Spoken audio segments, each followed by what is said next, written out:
Hey guys and girls, it's Sean Evans, the Evans Meister here, and welcome to part 1 of making a Venom suit. This series will chronicle my attempts to make a Venom suit for the Gold Coast Supanova this year, in April. If you haven't seen my video, I'm in Ed 3, my new Venom suit, or if you just can't remember that far, I bought a custom-made Venom suit for just over $2,000, which didn't end up fitting me. So in response to that, instead of making a fuss about asking for my cash back, I decided to take the high road and make my own suit, despite not having any experience in garment making. I've made a pencil case and woodwork in high school, which I still have, but that's about it. The design I was originally planning to go with was the Spider-Man 3 design from 2007, because that's one of my favourite Venom designs. Still on the fence about Topher Grace's Venom though, but I'm sure as hell looking forward to Tom Hardy.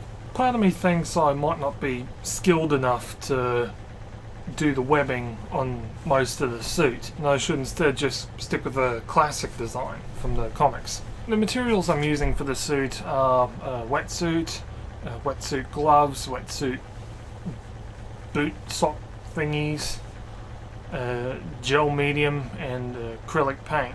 As for the mask, I've got someone working on that for me, and that person's name is Alex.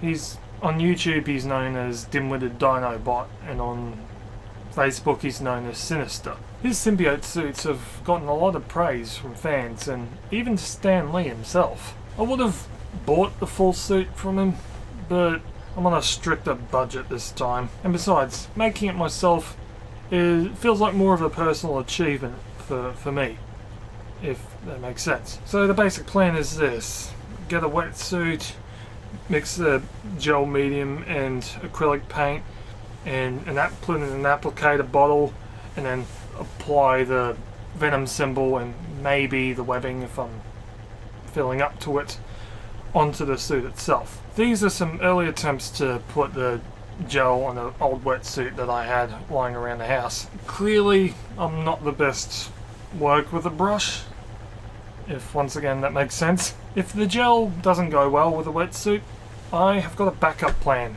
because we all need backup plans. I will work on a cheap foam muscle suit on the side, which hopefully I won't have to use, but you know, like I said, you've got to have a backup most of the time.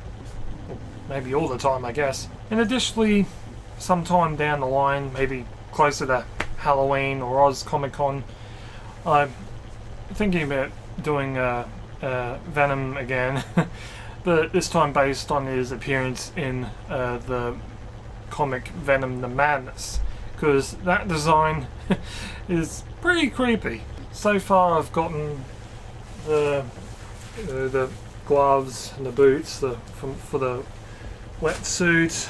You know, I've got the gel medium and acrylic paint. I'm also thinking about getting some paint pens as well in case the gel doesn't work out. I'll also get a mannequin, so I've got something to put the wetsuit or the foam suit on when I'm working on it, so it's just not lying sprawled out on the bed and I sort of have to guess where everything's going to be once I put it on. Plus, when I'm done, I can put the Venom suit that doesn't fit onto the mannequin and display it somewhere in my room, or maybe out in the living room or somewhere.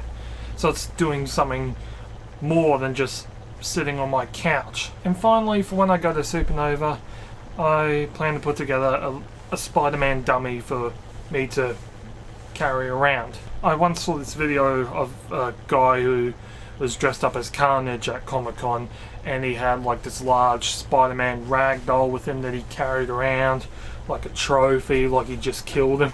Since I can't seem to find anything close to what the guy had on either Google or eBay, I plan to get a cheap Spider-Man morph suit to stuff with either cotton or those beans that are in bean bags. Well, that's all for this video, because I pretty much haven't really done anything on the suit much yet, but I just wanted to get the series started, so I've got something to look forward to. I'll be sure to update you guys with the progress of my overly ambitious project. Be sure to check out my other videos, and I'll see you guys and girls next time. Laters.